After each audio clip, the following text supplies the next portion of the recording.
السلام علیکم ورحمۃ اللہ وبرکاتہ۔ الحمد للہ رب العالمین والصلاة والسلام علی سیدنا و مولانا محمد وعلى آلہ وصحبہ اجمعین، اما بعد فاعوذ باللہ من الشیطان الرجیم، بسم اللہ الرحمن الرحیم۔ فویل للمصلین الذین هم عن صلاتهم ساہون الذین هم یراؤون، صدق اللہ مولانا العظیم وصدق رسوله النبی الامین الکریم، وقال تبارک وتعالى في عظمة حبیبه ان اللہ وملائکته يصلون على النبی یا ایها الذین آمنوا صلوا علیہ وسلموا تسلیما، اللهم صل على سيدنا شفيعنا حبيبنا ونبينا ومولانا محمد وعلى آله وصحبه وبارك وسلم۔ تھک گیا ہوں خاک طیبہ کا بچھونا چاہیے، تھک گیا ہوں خاک طیبہ کا بچھونا چاہیے، ان کے نقش پا پہ اب سر رکھ کے سونا چاہیے، ان کے نقش پا پہ اب سر رکھ کے سونا چاہیے، رحمت للعالمین ہے وہ ترس آ جائے گا، رحمت للعالمین ہے وہ ترس آ جائے گا، ان کے پاؤں سے لپٹ کر خوب رونا چاہیے، ان کے پاؤں سے لپٹ کر خوب رونا چاہیے، جاگتے سوتے میں جب چاہوں قدم بوسی کروں، جاگتے سوتے میں جب چاہوں قدم بوسی کروں، میرے مالک کم سے کم اتنا تو ہونا چاہیے، میرے مالک کم سے کم اتنا تو ہونا چاہیے۔ برادران اسلام، ایک مرتبہ نہایت ادب کے ساتھ درود شریف پڑھیے۔ اللہم صلی علی سیدنا شفیعنا حبیبنا جد الحسن والحسین وعلی آلہ وصحبہ وبارک وسلم۔ برادران اسلام، یہ مہینہ صفر المظفر ہے، اسلامی سال کا دوسرا مہینہ۔ اس مہینے کے متعلق لوگوں کی ایک بہت بڑی تعداد ایسا اعتقاد رکھتی ہے کہ یہ مہینہ منحوس ہے اور اس مہینے میں کوئی خوشی کا کام، کوئی نیا کام انجام نہیں دینا چاہیے، کیونکہ نتیجہ اس کا اچھا نہیں نکلے گا۔ تو ایسا اعتقاد رکھنا غیر اسلامی اعتقاد ہے۔ اس میں شک نہیں کہ اللہ تعالیٰ نے بعض مہینوں کو بعض مہینوں پر فضیلت دی ہے، اور وہ فضیلت والے مہینوں میں کیے جانے والے اعمال کی مقبولیت مسلمہ ہے، لیکن کسی مہینے کو منحوس قرار دینے کے لیے کوئی دلیل ہونی چاہیے۔ تو قرآن مجید یا حدیث شریف سے کوئی ایسی دلیل ہم کو نہیں ملتی جس سے ماہ سفر کا منحوس ہونا متصور کیا جائے۔ دوسری یہ بات ہے کہ ایک مسلمان کے لیے لازمی اور ضروری ہے کہ وہ تمام معاملات میں اپنے اللہ کی ذات پر بھروسہ کرے، کیونکہ اللہ تبارک و تعالیٰ ہی نفع و ضرر کا مالک ہے، اس کے حکم کے بغیر پتہ نہیں ہلتا، وہ جو چاہتا ہے کرتا ہے، اور اللہ رب العزت جب کسی کو نفع پہنچانا چاہے تو کسی میں اتنی قوت نہیں کہ اس کو نقصان پہنچ جائے، اور اللہ تعالیٰ کسی کو خسارے میں یعنی نقصان میں مبتلا کرنا چاہے تو ساری دنیا مل کر بھی اس کو فائدہ نہیں پہنچا سکتی۔ یہ ہمارا بنیادی اعتقاد ہے، اس کو توحید کہتے ہیں۔ تو ایک موحد کے لیے ضروری ہے کہ وہ اپنے تمام کاموں میں اللہ پر بھروسہ رکھے، اور اس مہینے سے متعلق اگر کوئی ایسا اعتقاد رکھتا ہے کہ یہ مہینہ کاموں میں نقصان کا باعث بنتا ہے، یا اس مہینے میں اگر کوئی کام کیے جائیں تو وہ کام ناکام ہو جاتے ہیں، تو ایسے جو ہے عقیدے سے اس کو چاہیے کہ وہ رجوع کرے۔ دوسری بات یہ کہ پچھلے کچھ ہفتوں سے میں آپ کے سامنے رذائل یعنی بری خصلتیں کے عنوان سے ایک ایک بری خصلت پر کچھ ضروری گفتگو کے سلسلے کا آغاز کیا۔ پچھلے جمعہ کو میں نے بدگمانی کے عنوان سے آپ کو مخاطب کیا تھا، اور یہ بات آپ کو بتائی تھی کہ بدگمانی سے ہم کو بچنا چاہیے، کیونکہ بدگمانی گناہ ہے۔ بدگمانی کیا ہے؟ کسی کے متعلق ایسا اندازہ قائم کرنا کہ وہ شخص صحیح نہیں ہے، وہ شخص اچھا نہیں ہے، وہ شخص غلط ہے۔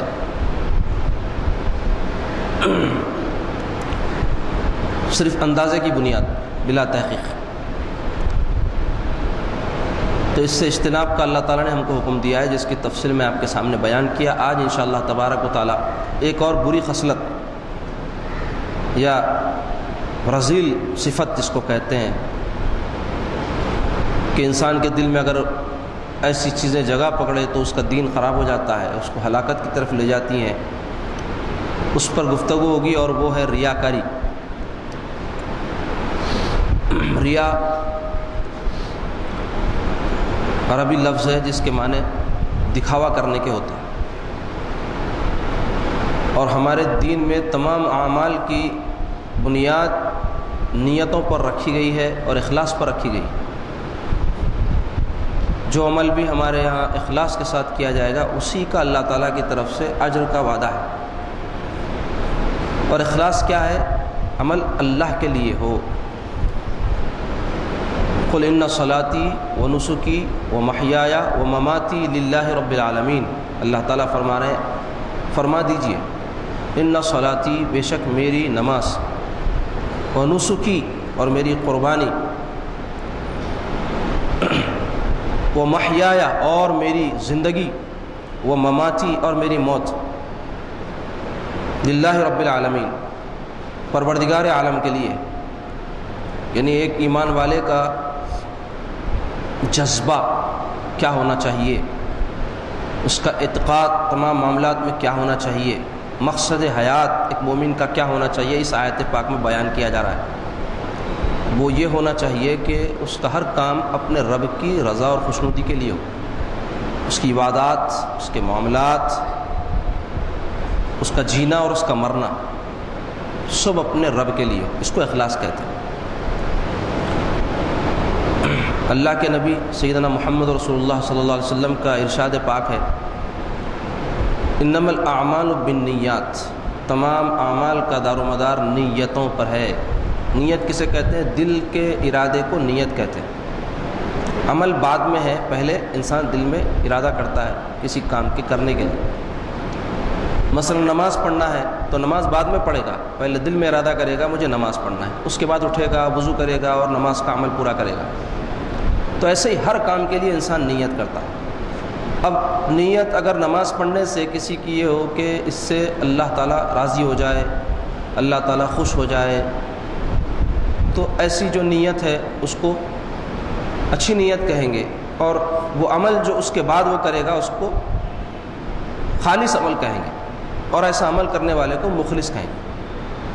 اور وہی نماز پڑھنے سے اگر کسی کی نیت یہ ہو کہ لوگ اس کی تعریف کریں، اس کی واہ واہ کریں، اس کو اچھا سمجھیں، نیک سمجھیں، پارسا سمجھیں، اس کی محبت اور اعتقاد لوگوں کے دل میں پیدا ہو جائے، لوگ اس کی عزت کریں، عابد سمجھیں، تو یہ ساری جو باتیں ہیں یہ ریا ہے، دکھاوا کہلاتا۔ اور ایسے عمل کے ذریعے انسان کو جزا ملنا تو دور کی بات ہے، الٹا عذاب ہوگا۔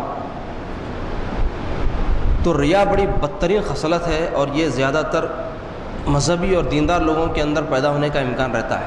مثلا عبادت گزار یا عالم ہے یا زاہد ہے، زاہد اور زہاد تو نظر نہیں آ رہے ہیں، وہ لوگ جو دنیا کو ترک کر کے اللہ اللہ کرنے والے ان کو زاہد کہتے ہیں۔ یعنی کم تر دنیا پہ اکتفا کر کے عبادت اور اپنے رب کی طرف رجوع جو کرتے ہیں ان کو کہتے ہیں زاہد، دنیا سے بیزار۔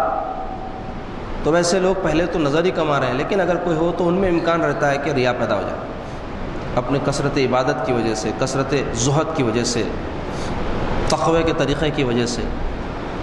ضروری نہیں ہے کہ کوئی انسان نیکی کے کام کر رہا ہے تو اس کے سارے کام ایسے ہوں کہ جو خالصتاً للہ ہو۔ بظاہر تو نیک ہو سکتے ہیں کام، لیکن اس کے کام اخلاص پر مبنی ہے یا نہیں، یہ اللہ تعالیٰ بہتر جانتے ہیں یا کرنے والا جانتا ہے۔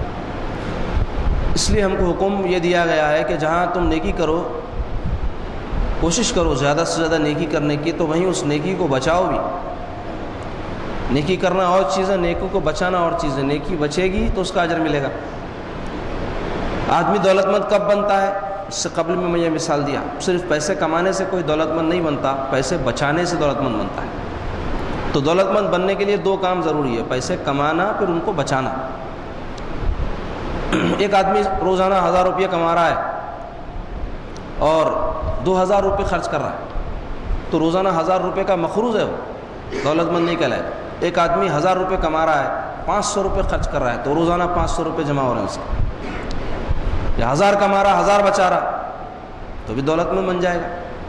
تو ایسے ہی کوئی آدمی نیکیاں تو کر رہا ہے، نماز پڑھ رہا ہے، روزے رکھ رہا ہے، زکوٰۃ دے رہا ہے، حج کر رہا ہے، تلاوت کر رہا ہے، ذکر کر رہا ہے، لیکن وہ نہیں جانتا کہ ان نیکیوں کو بچایا کیسے جائے، تو پھر وہ شخص مخروض ہے، ساری نیکیاں اس کی ضائع جا رہی ہیں۔ مثلا نماز بھی پڑھ رہا ہے، غیبت بھی کر رہا ہے، نماز بھی پڑھ رہا ہے، جھوٹ بھی بول رہا ہے، روزہ بھی رکھ رہا ہے، لوگوں کے دل بھی دکھا رہا ہے، حج کر رہا ہے، لوگوں کے مال ہڑپ رہا ہے، تلاوت کر رہا ہے، گالی بھی دے رہا ہے، تو وہ کیا رہا ہے؟ ادھر نیکیاں آ رہی ہیں ادھر جا رہی ہیں، ادھر آ رہی ہیں ادھر جا رہی ہیں، یعنی ضائع ہو رہی ہیں۔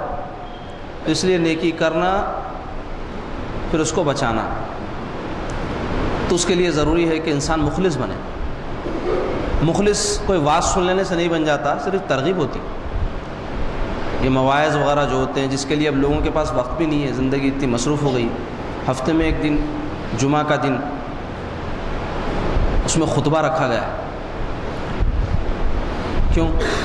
اور یہ ایسی سنت ہے رسول پاک صلی اللہ علیہ وسلم کی کہ جس کے ذریعے سے لوگوں کو جو ہے کثرت کے ساتھ مساجد میں جمع کرنا مقصود ہے۔ کیوں؟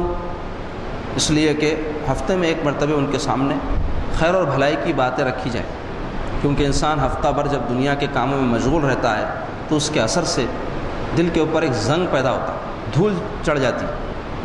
تو واعظ و نصیحت سے کیا ہوتا ہے؟ غفلت دور ہوتی ہے، دھول جھٹکے جاتی ہے۔ لیکن دھول جھٹکنے کے واسطے بھی موقع نہیں ہے لوگوں۔ بعض لوگ بہت مصروف رہتے ہیں، آپ دیکھے ہوں گے، بہت وسیع کاروبار رہتا ہے، ان کے پاس گاڑیاں رہتی، ان کے پاس بنگلے رہتے، سب چیز استعمال کرتے رہتے، گاڑی کو صاف کرنے کا ٹائم نہ رہتا، دکان کو جھٹکنے کا موقع نہ رہتا، اتنا گراہک رہتا۔ تو ویسی دین کے امور میں بھی ہماری زندگیاں ایسی بن گئی ہیں کہ ہمارے کو وقت ہی نہیں ہے، دنیا کی مصروفیات کی وجہ سے، کہ ہم اپنی غفلت کے پردے جو دلوں پر پڑے اس کو چاک کر سکیں۔ تو کم سے کم ہفتے میں ایک دن چاہیے کہ وقت نکال کر انسان رجوع اللہ ہو، خیر کی باتیں سنے، اس پر عمل کرنے کی نیت سے، اور عبادت پورے خشوع و خضوع کے ساتھ جمعہ کے دن کم سے کم ادا کرے۔ 5 وقت کی نمازیں خشوع و خضوع کے ساتھ ادا کرنی چاہیے، لیکن جمعے کے دن زیادہ اہتمام ہونا چاہیے کیونکہ اس کی بڑی تاکید آئی ہے۔ خیر، تو میں عرض کر رہا تھا کہ ریا یعنی دکھاوا بدترین خصلت ہے، دین کے اندر خرابی اور نقصان پہنچانے والی خصلت ہے۔ اس سے بچنے کا حضور پاک علیہ الصلاۃ والسلام نے حکم دیا ہے۔ رسول کریم صلی اللہ علیہ وسلم سے کسی نے عرض کیا، یا رسول اللہ صلی اللہ علیہ وسلم، نجات کس چیز میں؟ نجات یعنی جہنم سے بچ جانا، عذاب سے بچ جانا، اس کو نجات کہتے ہیں، چھٹکارا عذاب سے اللہ کے۔ کس چیز میں ہے؟ تو حضور پاک علیہ الصلاۃ والسلام نے فرمایا، تو اللہ کی عبادت کر اور ریا سے بچ، دکھاوے سے بچ، یعنی اللہ کی عبادت خالص اللہ کے لیے کر۔ اور ایک طویل حدیث شریف میں ہے کہ قیامت کے دن جب بندوں کے اعمال کا حساب کتاب کیا جا رہا ہوگا، اللہ کی جناب میں بندے پیش ہوں گے، اللہ تبارک و تعالیٰ ان کا حساب فرمانے والے ہیں۔ ایک ایک بندے سے اللہ تعالیٰ پوچھیں گے، میرے بندے بتا تو کیا عمل کیا، تو کیا عمل کیا، تو کیا عمل کیا۔ بندے اپنے اپنے اعمال کا ذکر کریں گے۔ اعمال تو بہت سارے کرتے ہیں، ایسے اعمال کا جس پر ان کو ناز ہوگا۔ نمازیں، روزے، سب فرض ادا کرتے ہیں، مگر بعض کام بعض لوگ ایسے کرتے ہیں جس پر ان کو فخر ہوتا ہے۔ تہجد گزار ہے، کثرت تلاوت ہے یا کوئی ایسے کام جس پر ان کو ناز ہے، تو تعالیٰ پوچھیں گے بتا کیا عمل کیا؟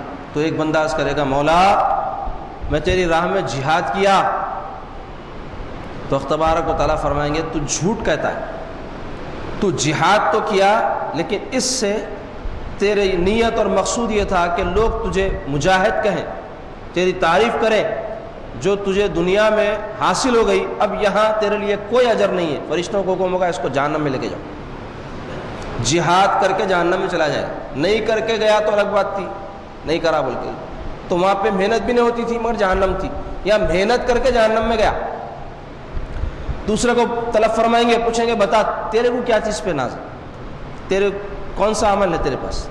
تو وہ بندہ عرض کرے گا مولا میں سخاوت کیا، مولا دولت جو تو نے مجھے عطا کی تھی میں تیرے بندوں پر بے دریغ خرچ کرتا تھا۔ تو اللہ تعالیٰ فرمائیں گے تو جھوٹ کہتا ہے، تو مال اس لیے خرچ کرتا تھا، داد و دہیش اس لیے کرتا تھا کہ لوگ تجھے سخی کہیں، اور یہ تعریف تجھ کو لوگوں سے حاصل ہو گئی، آج تیرے لیے کوئی اجر نہیں ہے، فرشتوں کو حکم ہوگا اس کو جہنم میں لے کے جاؤ۔ اور ایک شخص کو پیش کیا جائے گا، اس سے پوچھیں گے تعالیٰ بتا تو کیا عمل لے کے آیا؟ بولیں گا مولا میں قرآن سیکھا، لوگوں کو سکھایا، قرآن کی تعلیم دیا۔ تو یہ سن کے اللہ تعالیٰ فرمائیں گے یہ سب تو کیا لیکن اس سے تیرا مقصد یہ تھا کہ لوگ تیری عزت کریں، تیری تعظیم کریں، تجھے بڑا سمجھے، جو تجھے دنیا میں حاصل ہو گیا اب یہاں تیرے لیے اس کا کوئی اجر نہیں ہے، فرشتوں کو حکم ہوگا اس کو بھی جہنم میں لے جاؤ۔ تو عزیزو غور کرو آپ اس حدیث شریف میں کہ یہ سارے کام، جہاد کرنا، صدقات و خیرات کرنا، قرآن کا علم سیکھنا اور لوگوں کو سکھانا ہمارے دین میں بہترین کام قرار دیے گئے، اور وہ کام انجام دے کر بھی لوگ جہنم میں جائیں گے۔ کیوں؟ اس لیے کہ ان کے عمل میں اخلاص نہیں ہوگا، بلکہ ان نیک کاموں کے ذریعے وہ لوگوں میں عزت اور شہرت اور پارسائی کے خواہاں ہوں گے، یعنی لوگ ان کو اچھا سمجھیں۔ تو اس واسطے ہم کو چاہیے کہ ہم ہر اپنے نیکی کے کام میں اس بات کا خیال رکھیں اور لحاظ رکھیں کہ وہ کام خالصتاً للہ، نیت ہماری اچھی ہو، اللہ کی رضا اور اس کی خوشنودی ہمارا مقصود ہو۔ اور ایک حدیث شریف ہے، طویل حدیث شریف ہے مگر ایمان افروز۔ حدیث شریف میں کیا آیا ہے کہ اللہ تبارک و تعالیٰ 7 آسمانوں کو پیدا فرمائے، اور ان آسمانوں کو پیدا فرمانے سے پہلے اللہ تبارک و تعالیٰ نے 7 فرشتے پیدا فرمائے، اور وہ 7 فرشتوں کو اللہ تعالیٰ نے ہر ایک آسمان پر موکل یا محافظ مقرر فرمایا۔ ہر ایک آسمان کا ایک فرشتہ موکل ہے، یعنی سیکیورٹی گارڈ ہے، کوئی چیز بھی اگر گزرنی ہے آسمان سے تو وہ فرشتے سے ہو کر گزرے گی۔ 7 فرشتے اللہ نے پیدا فرمائے، اور زمین پر اللہ نے ایسے فرشتے پیدا فرمائے جو بندوں کے اعمال جو وہ کرتے ہیں اللہ کے حضور میں لے جا کر پہنچاتے ہیں، ان کو محافظہ کہتے ہیں وہ فرشتوں کو۔ تو وہ جو فرشتے اعمال لے کر جاتے ہیں بندوں کے، تو جب پہلے آسمان پر پہنچتے ہیں تو پہلے آسمان کا جو فرشتہ ہے اس تک پہنچنے تک وہ جو اعمال ہے بندوں کے، نماز روزہ یا جو بھی خیر کے امور جو اللہ کی جناب میں ان کو پہنچانا ہے زمین کے فرشتوں کو، وہ آفتاب اور مہتاب یعنی چاند اور سورج کی طرح روشن اعمال ہوں گے جس کو لے کر وہ بڑھیں گے۔ تو پہلے آسمان کا فرشتہ روک دے گا ان کو، روک کر کہے گا کہ یہ اعمال لے جاؤ اور جس کے ہے اس کے منہ پر مار دو۔ تو فرشتے کہیں گے نماز ہے اس میں، روزے ہیں اس میں، نیکی کے کام ہیں، ایسے کیسے مار دو؟ تو کہے گا کہ اللہ تعالیٰ نے مجھے اس آسمان پر مقرر فرمایا ہے، موکل بنایا ہے، اور مجھے یہ حکم دیا ہے کہ جس بندے کے بھی عمل میں جو وہ کرتا ہے ساتھ ساتھ اس نے غیبت بھی کی ہو تو اس کا کوئی عمل پہلے آسمان سے آگے نہ بڑھے۔ لہذا اس بندے کے اعمال میں غیبت بھی تھی، خیر کے کام تو اس نے کیے تھے لیکن غیبت بھی کیا کرتا تھا، لہذا اس کے اعمال واپس اس کی طرف لوٹا دیے جائیں گے جس نے یہ عمل کیے ہیں۔ اب اگر کسی کا عمل غیبت سے بچ کے آگے بڑھ گیا، دوسرے آسمان پر پہنچے گا تو وہاں پر جو محافظ فرشتے ہیں وہ کہیں گے کہ اس کے عمل کو واپس لے جاؤ، اللہ تعالیٰ نے ہم کو یہاں مقرر کیا ہے اور حکم دیا ہے کہ ایسے بندے کے اعمال یعنی نیکیاں ہم آگے بڑھائیں کہ جس کے عمل میں فخر نہ رہا ہو، یعنی عمل کر کے اس پر فخر نہیں کرتا تھا، لوگوں میں اس کے لیے جو ہے تعریف کا خواہاں نہیں تھا، اس کے اعمال میں فخر شامل ہے، لہٰذا اس کے اعمال لوٹا دیے جائیں۔ تیسرے آسمان پر جب پہنچیں گے تو وہاں کے فرشتے یعنی یہ غیبت اور فخر سے جو پاک اعمال ہوں گے وہ پہنچیں گے، ورنہ غیبت والا تو پہلے آسمان سے ریجیکٹ اور فخر والا دوسرے آسمان سے ریجیکٹ۔ تیسرے آسمان پر جب پہنچیں گے تو وہاں کے فرشتے کہیں گے کہ ہم کو اللہ نے مقرر کیا ہے اور حکم دیا ہے کہ ایسے بندے کے اعمال کو ہم آگے بڑھائیں جس میں تکبر نہ ہو، اس کے اعمال میں تکبر ہے، واپس کر دیے جائیں۔ اب ایسا بندہ جس کے اعمال میں نہ غیبت ہے، نہ فخر ہے، نہ تکبر ہے، اس کے اعمال آگے بڑھائے جائیں گے چوتھے آسمان پر، تو وہاں کے فرشتے جو محافظ اور موکل ہے وہ کہیں گے اس کے اعمال کو واپس لے جاؤ، اس لیے کہ اس کے اعمال کے اندر غرور تھا، یہ اپنے آپ کو اچھا سمجھتا تھا، لہذا اس کے اعمال آگے نہیں جا سکتے۔ غیبت نہیں تھی اس کے ساتھ فخر نہیں تھا، اور دیگر جو باتیں بیان ہوئی وہ نہیں تھی، لیکن اس کے اندر کیا تھا؟ غرور تھا، واپس۔ اسی طرح پانچویں آسمان پر حسد کرنے والوں کے اعمال لوٹا دیے جائیں گے۔ چھٹے آسمان پر پہنچنے پر اور ایک جو بری خصلت ہوگی اس کے اعمال لوٹا دیے جائیں گے۔ ساتویں آسمان پر پہنچنے پر اعمال ایسے ہوں گے کہ یہ سب برائیوں سے جب خالی ہوں گے تو چاند اور سورج کی روشنی سے بھی بڑھ کر اس کی روشنی ہوگی، اور ہزاروں کی تعداد میں فرشتے ان اعمال کو لے کر ساتویں آسمان تک پہنچائیں گے، تو وہاں پر فرشتہ روک کر کہے گا اس کے یہ اعمال کو واپس لے جاؤ، اس لیے کہ یہ ریاکاری کے تحت یہ اعمال کیا کرتا تھا، لوگوں میں دکھاوا کرتا تھا، اپنے آپ کو پارسا بتاتا تھا، اس لیے اس کے اعمال یہاں قبول نہیں ہو سکتے، ساتویں آسمان سے لوٹا دیے جائیں گے۔ اور یہ ساری باتوں سے بچ کر جس کے اعمال ساتوں آسمانوں سے گزر کر بارگاہ خداوندی میں پہنچیں گے تو حق تبارک و تعالیٰ کے پاس پہنچانے کے لیے ہزاروں بلکہ سارے آسمان کے فرشتے اس کے ساتھ ہوں گے، سارے آسمان کے فرشتوں کا لشکر اس کے ساتھ ہوگا، وہ بارگاہ خداوندی میں پہنچیں گے تو حق تبارک و تعالیٰ ان اعمال کے پہنچانے والے فرشتوں سے ارشاد فرمائیں گے، اے میرے فرشتوں تم اس کے اعمال کے نگہبان تھے اور میں اس کے دل کا نگہبان تھا، میں اس کے دل کا نگہبان تھا، میں نے دیکھا کہ اس کے عمل میں اخلاص نہیں تھا، یہ عمل میرے لیے نہیں کیا کرتا تھا، اس لیے اس کا عمل اس کے منہ پر مار دو اور اس پر لعنت ہو، اور سارے فرشتے بھی اس پر لعنت کریں گے۔ اللہ اکبر! کس پر؟ نمازیں پڑھنے والے پر، ذکر تلاوت کرنے والے پر، حج اور روزے رکھنے والے پر لعنت ہوگی۔ کس وجہ سے؟ اعمال میں اخلاص نہیں، للہیت نہیں تھی، لوگوں میں پارسا بننے کی خواہش تھی، واہ واہ حاصل کرنے کی خواہش تھی، تعریف پانے کی خواہش تھی، تو ساری نیکیاں اس کے لیے وبال بن جائیں گی، مصیبت بن جائیں گی، نقصان پہنچانے والی بن جائیں گی، جبکہ نیکیاں انسان کو راحت پہنچانے والی ہوتی ہیں، اس کی آخرت سنوارنے والی ہوتی ہیں، لیکن وہ جو ریا سے خالی ہو، دکھاوا نہ ہو۔ نبی پاک علیہ الصلوۃ والسلام ایک مرتبہ اشکبار تھے، یعنی رو رہے تھے، حضرت شداد ابن اوس رضی اللہ عنہ عرض کیے یا رسول اللہ صلی اللہ علیہ وسلم آپ کیوں اشکبار ہے، کیوں رو رہے ہیں؟ تو حضور پاک علیہ الصلوۃ والسلام ارشاد فرمائے مجھے اس بات کا خوف ہے کہ مجھے اس بات کا خوف نہیں ہے کہ میری امت جو ہے شرک میں مبتلا ہو جائے گی، البتہ اس بات کا خوف ہے کہ وہ چھوٹا شرک کریں گے۔ تو یہ صاحب پوچھے یا رسول اللہ یہ چھوٹا شرک کیا ہے؟ تو حضور نے فرمایا کہ وہ ستارہ پرستی یا بت پرستی تو نہیں کریں گے، اعمال ریا کے واسطے کریں گے، دکھاوے کے لیے اعمال کریں گے، اس بات کا خوف مجھے رلا رہا ہے۔ تو عزیزو کتنی بدترین خصلت ہے یہ ریا، جو انسان کے جو ہے اعمال کو تباہ و برباد کر دیتی ہے۔ نیکیاں کر کے بھی انسان نقصان اٹھاتا ہے، نیکیاں کر کے بھی انسان جہنم میں جائے گا، اس لیے اس سے بچنے کی بڑی تاکید اللہ کے حبیب صلی اللہ علیہ وسلم نے فرمائی ہے۔ قرآن مجید میں بھی اللہ تعالیٰ منافقوں کی صفت بیان فرماتے ہیں الذین ھم یراؤون فویل للمصلین، خرابی ہے ان نمازیوں کے لیے، نمازی کے لیے خرابی ہوتی ہے۔ نماز تو اللہ کی بہترین عبادت ہے، سب سے عظیم الشان عبادت، اس کے کرنے والے کے لیے تو خیر اور بھلائی ہے۔ کیا فضائل احادیث میں نمازی کے لیے بیان کیے گئے ہیں، مگر قرآن کہہ رہا ہے فویل خرابی ہے یا جہنم ہے، ویل جہنم کی ایک وادی کو بھی کہا گیا ہے، جہنم ہے یا خرابی ہے ان نمازیوں کے لیے، نمازی کے لیے ویل، نمازی کے لیے خرابی۔ کون سے نمازی؟ الذین ھم عن صلاتہم ساہون، جو اپنی نمازوں کو ٹال کے پڑھتے ہیں، نہیں پڑھتے ہیں تو ان کے لیے کیا کچھ ہوگا آپ کو سوچ لیں۔ پڑھتے تو ہیں، دیر سے پڑھتے ہیں، جماعت سے نہیں پڑھتے یا عادت بنا لیتے ہیں، آخر وقت میں کھینچ کھانچ کے آج گراہک زیادہ ہے ختم ہوا بات جا کے پڑھیں گے، دکان چھوڑ کے گیا تو کون دیکھنے والا ہے، صبح چلے گئے تو کیسا ہوں گا، یہی بہانے کرتے ہیں نا لوگ اپنی مصروفیات کے دوران. تو ایسے لوگوں کے لیے وعید، فویل للمصلین الذین هم عن صلاتهم ساہون. اور جو صرف جمعہ کو جمعہ پڑھتے ہیں ان کا کیا حشر ہوگا، اور جو عید کو عید ہی پڑھتے ہیں ان کا کیا حشر ہوگا، اور ان لوگوں کا جن کی صرف نماز پڑھی جاتی ہے، نماز پڑھتے ہی نہیں، ان کا کیا حشر ہوگا، سوچ لیا.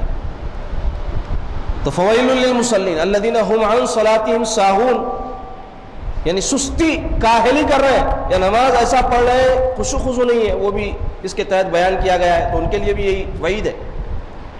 الذین هم یراؤون، اب پڑھتے بھی ہیں تو کیوں پڑھتے ہیں؟ دکھانے کے لیے، لوگوں کو بتانے کے لیے کہ بھئی نماز پڑھ رہا، نہیں پڑھا تو مسلمان نہیں سمجھیں گے، اس واسطے پڑھ لیتے. تو یہ منافقوں کی صفت ہے، اس تفسیر میں آیا اس کی، یا یہ سورہ کی، سورہ ماعون ہے اس کا نام، 30ویں پارے میں بیان کیا گیا. یہ منافقوں کی عادت تھی کہ پہلے تو پڑھنا ہی نہیں چاہتے تھے، اب پڑھتے اس لیے تھے لوگ کہیں گے مسلمان نہیں، لہٰذا پڑھ لیتے تھے، تو ٹال کے پڑھتے تھے.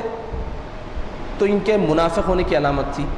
دکھاوا کرتے تھے پڑھنے کا، حالانکہ پڑھنا ان کا مقصد نہیں تھا. تو ان کو منافق کہا جاتا ہے، جن کے دل میں ایمان نہیں اور ظاہر میں مسلمانی بتاتے ہیں. تو عزیزو، ریاکار کو بھی منافق کہا گیا ہے. کیوں؟ ریاکار عمل تو اچھا کر رہا ہوتا ہے، نماز پڑھ رہا ہوتا ہے، ذکر کر رہا ہوتا ہے، تلاوت کر رہا ہوتا ہے، اور تبلیغ کر رہا ہوتا ہے، یا اور کوئی کام جو دین میں اچھے سمجھے گئے وہ سب کر رہا ہوتا ہے، لیکن اس سے اس کی نیت یہ ہوتی ہے کہ لوگ اس کو نیک سمجھیں. واز کر رہا ہوتا ہے، یا جو بھی کام دین میں اچھے ہیں وہ سب کر رہا ہوتا ہے. تو اب بات آ کے ٹک گئی کہ نیت پر، اس کی نیت کیا ہے. نیت اگر اس کی یہ ہے کہ اس سے لوگ اسے نیک سمجھیں، پارسا سمجھیں، تو گیا معاملہ. نیت یہ ہے کہ بھئی یہ کام مجھے کرنے ہیں، یہ کام اچھے ہیں، اور یہ اللہ نے حکم دیا ہے، اس کے رسول نے حکم دیا ہے، اس کے کرنے سے اللہ رسول راضی ہوں گے، تو پھر وہ اعمال اس کے مخلصین کے اعمال ہیں، اور اللہ تعالیٰ اس کو قبول فرمائے گا. اور عزیزو، یہ جو ریا ہے، یہ جو دکھاوا ہے، اس کے ضد اخلاص ہے. اخلاص کسے کہتے ہیں؟ اخلاص کہتے ہیں خالص سے اخلاص. خالص یعنی پیور، وہ عمل جو ملاوٹ والا نہ ہو، جس میں کسی چیز کی آمیزش نہ ہو. مثلا دودھ کو کہتے ہیں یہ خالص دودھ ہے، مطلب پانی ملا ہوا نہیں ہے اس کے اندر. پانی اگر ملا دے تو کہتے ہیں ملاوٹ والا ہے. تو ایسے ہی عمل اللہ کے لیے، اس کی رضا کے لیے، اس کی خوشنودی کے لیے کرنا اخلاص والا عمل کہلاتا ہے، خالص عمل کہلاتا ہے. اس عمل کے ساتھ اگر نیت یہ ہو کہ عمل تو کروں اللہ کے لیے، ساتھ ساتھ لوگ بھی اس کو پسند کریں، تو یہ خالص نہیں رہا، اور ایسا عمل وبال ہے، مصیبت ہے، پریشان کرنے والا ہے. گناہ اگر کوئی کرتا ہے تو اس کی اس کو سزا ملے گی، لیکن یہ ایسا گناہ ہے کہ جو عام گناہ سے بڑا سنگین ہے. کیوں؟ اس نے دھوکہ دیا اللہ کے بندوں کو. وہ عمل تو یہ بتاتا تھا کہ میں اللہ کے لیے کر رہا ہوں، کہ نماز اللہ کے لیے پڑھنا ہے، روزہ اللہ کے لیے رکھنا ہے، زکوٰۃ اللہ کے لیے دینا ہے، حج اور جہاد اللہ کے لیے کرنا ہے. دکھاتا تو تھا کہ یہ کام سارے نیکی کے اور اللہ کے لیے کر رہا ہوں، لیکن نیت یہ ہوتی تھی کہ لوگ اس کی تعریف کریں، لوگ اس کو پسند کریں. یہ دکھاوے کے معاملے میں اور ایک جو ہے بات بھی بیان کی جاتی ہے، وہ یہ کہ خودنمائی بھی گناہ ہے. خودنمائی یعنی اپنے آپ کو اچھا دکھانا، یا ایسے کام کرنا جس سے لوگوں میں فیمس ہو جائے، مقبول ہو جائے. دنیاوی کاموں کے تحت یہ بات کی جائے تو یہ بھی گناہ ہے، کیونکہ نمائش اور دکھاوا کرنے کا ہمارے پاس حکم نہیں ہے. لیکن اگر کوئی دین کے کاموں میں یہ کرے تو اس کو ریا کہتے ہیں. دنیا کے کاموں کی مثال کیا ہے؟ مثلا ایک سیٹھ صاحب کی بچی کی شادی ہو رہی، تو اب انہوں دکھانا چاہتے ہیں میں سیٹھ ہوں، بہت پیسے ہیں میرے پاس، تو مارکیٹ میں میرا دبدبہ ہو جائے اور لوگ کچھ سمجھے میں بھی ہوں. اس کے لیے وہ دھوم سے شادی کرتے. شادی خانے میں ہوتی، مسجد میں ہوتی ہوں گی، پٹاخے اپنے بازار میں پھوڑتے، دھوم مچاتے، دکان پہ لائٹ ڈالتے، اور بہت زیادہ جو ہے خرچہ کرتے. فضول خرچہ کرنے میں ہمارے دین میں منع نہیں کیا گیا. انسان آج کل لوگ باز کہہ رہے ہیں بھائی ایک کھانا کھلاؤ، خالی ایک مٹھا کھلاؤ، اصلاحی تحریک ہے یہ. ہمارا دین جب کسی چیز پہ پابندی نہیں لگایا تو کسی کو حق نہیں ہے کہ کسی چیز پہ پابندی لگائے. کہیں ایک ایسی حدیث یا ایک آیت بتا دو جس میں یہ کہا گیا ہو کھانا ایک ہی قسم کا کھلانا، بلکہ مطلق حکم ہے سرکار پاک صلی اللہ علیہ وسلم فرمائے اطعموا الطعام، لوگوں کو کھانا کھلاؤ، اور اچھے سے اچھا کھانا کھلا سکتے ہیں آپ۔ ہاں دین نے منع کیا کہ اس میں اسراف سے منع کیا گیا، فضول خرچی سے منع کیا گیا۔ کھانا 100 آ رہے 200 کا پکا رہے، پھینک دے رہے، 100 کو بلائے تھے 50 آئے، 50 کا بچ گیا، لے آ کے غریبوں کو کھلا دے رہے، ابھی بھی اسراف نہیں۔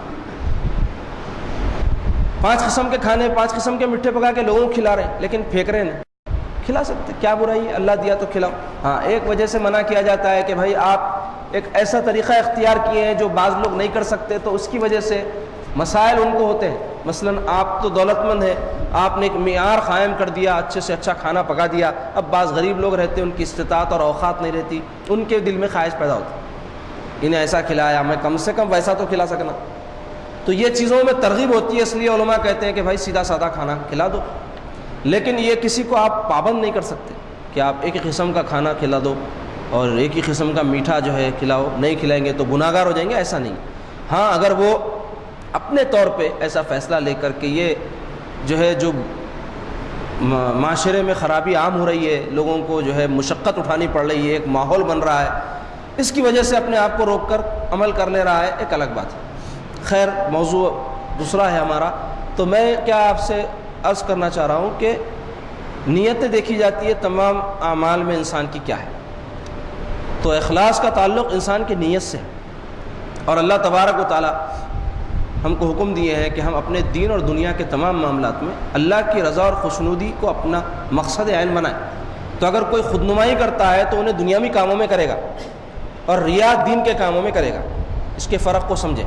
تو خود نمائی بھی گناہ ہے اور ریا بھی گناہ ہے، ریا بڑا گناہ ہے، اس لیے کہ ریا میں بہت بڑا دھوکہ ہے۔ خود نمائی میں کیا ہے کہ لوگوں میں اپنا نام نمود حاصل کرنے کے لیے دھوم دھڑاکہ کرنا، یا بہت زیادہ پیسے خرچ کرنا، یا ایسے نمائشی کام کرنا جس سے کسی کو کچھ فائدہ نہ ہو۔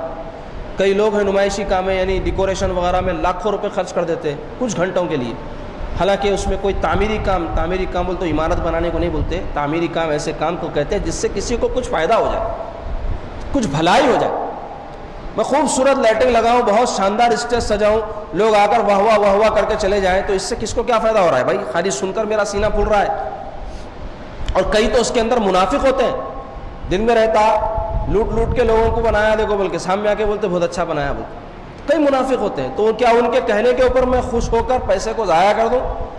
بجائے اس کے کوئی میں جائز اور حلال کام میں یا ایسے کام میں جس سے کسی کا بھلا ہوتا خرچ کرتا تو مجھے اجر بھی مل جاتا اور اس کے لیے بھی فائدہ ہو جاتا جس کے ساتھ یہ سلوک کیا گیا ہے۔ خیر، تو خود نمائی بھی بری بات، اور ریا دکھاوا اس سے بری بات۔ تو ریا ہوتی ہے دین کے کاموں میں، مثلا نماز کثرت سے پڑھ کے نمازی کہلانے کی خواہش، روزے کثرت سے رکھ کے لوگوں میں نیک کہلانے کی خواہش، سخاوت کر کے لوگوں میں سخی کہلانے کی خواہش اگر کوئی دل میں رکھے، یہ کام کرنا بہت اچھا کام ہے۔ نماز پڑھنا، روزے رکھنا، زکوٰۃ دینا، حج کرنا، یا جو بھی دین کے کام ہیں سب اچھے ہیں، لیکن نیت کیا ہونی چاہیے؟ اس سے رب راضی ہو۔ تو رب راضی ہو، رب خوش ہو، اس کو کہتے ہیں اخلاص، اور ہمارے دین کی بنیاد اخلاص ہی پر ہے۔ انما الاعمال بالنیات، تمام اعمال کا دار و مدار نیتوں پر رکھا گیا ہے، اور اخلاص بڑی زبردست جو ہے صفت ہے، بڑی اعلیٰ خصلت ہے۔ کیوں؟ اخلاص جس کے دل میں ہوتا ہے وہ اللہ کا عاشق بندہ ہوتا ہے، اور عاشق کون ہوتا ہے؟ جس کا ہر عمل معشوق کے لیے ہوتا ہے، معشوق کی خوشنودی کے لیے ہوتا ہے، اس کو دنیا سے غرض نہیں ہوتی، بس وہ یہ دیکھتا ہے کہ اس سے میرا معشوق خوش ہو، یعنی جس سے میں محبت کرتا ہوں وہ خوش ہو، دنیا چاہے ناراض ہو چاہے اس سے برا مانے، مجھے کوئی فرق نہیں پڑتا، میرا معاملہ میرے معشوق سے ہے۔ تو یہ مخلصین جتنے ہوتے ہیں یہ عاشقین ہوتے ہیں، انبیاء اولیاء یہ سب عاشق تھے، اور ان کے جتنے کام تھے سب یہ خالصتاً للہ، اللہ کی خوشنودی کے لیے تھے۔ اور جو مخلص ہوتے ہیں شیطان کا ان پر زور نہیں چلتا۔ شیطان کا ذکر کرتے ہوئے قرآن مجید میں اللہ تعالیٰ یہ بات ارشاد فرمائے ہیں کہ شیطان اللہ سے کہنے لگا کہ مولا میں تیرے بندوں کو بھٹکاؤں گا، دائیں سے آؤں گا، بائیں سے آؤں گا، مشرق سے مغرب سے، ہر طرف سے آؤں گا، ان کو بھٹکاؤں گا۔ پھر خود ہی اللہ تعالیٰ قرآن مجید میں ذکر فرمائے، کہنے لگا الا عبادک منہم المخلصین، تیرے بندوں میں جو مخلص ہیں ان کو چھوڑ کے، یعنی ہر ایک کو بھٹکا سکتا ہوں، عالم ہوگا، نمازی ہوگا، زاہد ہوگا، مجاہد ہوگا، سخی ہوگا، سب کو بھٹکا سکتا ہوں، لیکن وہ اپنے اعمال میں اگر مخلص ہوگا میرا بس اس پہ نہیں چلے گا. یعنی خود اپنی مجبوری کا اظہار کر دیا، اپنی کمزوری کا اظہار کر دیا کہ جو بندہ مخلص ہوتا ہے اس پر اس کا زور نہیں چلتا. بنی اسرائیل ایک قوم گزری، حضرت یعقوب علیہ السلام کی اولاد کو کہتے ہیں بنی اسرائیل. تو ان میں ایک نیک شخص تھا، بڑا عبادت گزار. تو اس کے زمانے میں کیا ہوا کہ لوگوں نے ایک درخت کی پوجا شروع کر دی، جھاڑ کو پوجنے لگے. جیسا ہندو وغیرہ ہمارے پاس پیپل کے جھاڑوں کو اس کو پوجتے نا، تو ویسا پوجنے لگے. تو اس کو غصہ آیا، اس نے کہا کہ لوگ شرک کر رہے ہیں. لہٰذا وہ تبر اٹھا کر نکلا اس نیت سے کہ وہ جو ہے اس درخت کو کاٹ ڈالے. اور جب وہ جا رہا تھا تو راستے میں شیطان جو ہے انسان کی شکل میں اس کے سامنے آ گیا اور آ کر اس کو روک دیا. پوچھا کہاں جا رہے ہیں؟ کہنے لگا کہ لوگ درخت کو پوج رہے ہیں، شرک کر رہے ہیں، لہٰذا نہ رہے بانس نہ بجے بانسری، میں درخت کو کاٹنے جا رہا ہوں. تو شیطان اس سے کہنے لگا تم کو اللہ کا حکم ہوا؟ اس نے کہا نہیں، اللہ کا تو حکم نہیں ہوا، اللہ کا حکم تو انبیاء کو ہوتا ہے، میں کام بندہ ہوں، مجھے یہ بات غلط دکھی لہٰذا میں اس کام کو روکنے جا رہا ہوں. تو کہنے لگا جب اللہ کا حکم نہیں ہوا تو بیٹھو جاؤ گھر میں اپنے، یہ سب کاموں میں تمہاری کیا ضرورت ہے؟ تو اس نے کہا کہ نہیں میں اپنا کام کر کے رہوں گا. پھر آگے بڑھنے لگا تو ایک شخص اس کو روک دیا اور کہا کہ دیکھو بھائی تم یہ جھاڑ کاٹ بھی دیں گے تو یہ پوجا کرنے والے رکنے والے نہیں ہیں، دوسرا جھاڑ لگا کے اس کو پوجتے، تو کئی کو تم غیر ضروری جو ہے سب یہ مشقت میں پڑتے. تو انہیں بولا نہیں، وہ کیا کر لیتے کر لیں دو، میں تو اپنا کام کروں گا. پھر آگے بڑھا تو یہ بھی شیطان اس کو جب روکنے لگا تو دونوں میں کشتی ہو گئی. تو یہ جو عابد صاحب تھے انہوں اٹھا کے شیطان کو پٹک دیے، اس کے سینے پر بیٹھ گئے اور کہنے لگے کہ فوری تو رستے سے ہٹ جانے تو تیری گردن کاٹ دیتا. تو شیطان اپنا اگلا جو ہے داؤ کھیلا اور کہنے لگا کہ دیکھو بھائی یہ سب پریشانی میں تم مت مبتلا ہو، اللہ تم کو اس کا مکلف نہیں بنایا، تم کو ذمہ دار نہیں بنایا. نہیں کاٹے تو قیامت کے دن اللہ پوچھے گا نہیں، کیونکہ آپ پہ فرض نہیں ہے، یہ آپ نبی نہیں ہے، تو لہٰذا آپ لوٹ جاؤ. ایسی ہے تو میں ایک کام کرتا ہوں، روزانہ 2 دینار 2 سونے کے سکے آپ کو پہنچا دیتا ہوں، ایک سے اپنا خرچہ چلاؤ، ایک خیرات کرو، ثواب ملتا آپ کو. تو انہوں چکر میں آ گئے شیطان کی، آ کے ٹھیک ہے بول کے ہٹ گئے اور واپس آ گئے، آ کے عبادت میں مشغول ہو گئے اپنے. تو روزانہ ان کو جانی ماس کے نیچے 2 سونے کے سکے مل جاتے تھے، ایک کو صدقہ کرتے تھے، ایک اپنے ذات پہ خرچ کرتے تھے. چند دن تک چلا سلسلہ، اس کے بعد سکے بند ہو گئے. غصہ آ گیا ان کو، بولے جھوٹ بولا، دیکھو دھوکہ دیا. چند دن دیا اس کے بعد رک گیا، لہٰذا پھر تبر اٹھا کے نکلے، پھر جانے لگے، پھر رستے میں آ کے روک لیا، پھر بحث ہوئی، ہونے کے بعد میں کشتی ہو گئی. اب کی بار کشتی میں کیا ہوا، معاملہ الٹ ہو گیا. شیطان ان کو پچھاڑ دیا اور ان کے سینے پہ بیٹھ گیا اور کہنے لگا کہ تم واپس چلے جانا نہیں تو تمہاری گردن تمہاری تلوار سے کاٹ دیتا ہوں. تو اب انہوں حیران رہ گئے. انہوں بولے بھائی اس سے پہلے جب میں آیا تھا تو تمہارے میرے بیچ میں مقابلہ ہوا تو میں تم پہ حاوی ہو گیا، اور اب کیا معاملہ ہو گیا کہ تم مجھ پہ حاوی ہو گئے اور میں زیر ہو گیا، تو فرق کیا ہو گیا جب میں اب میں؟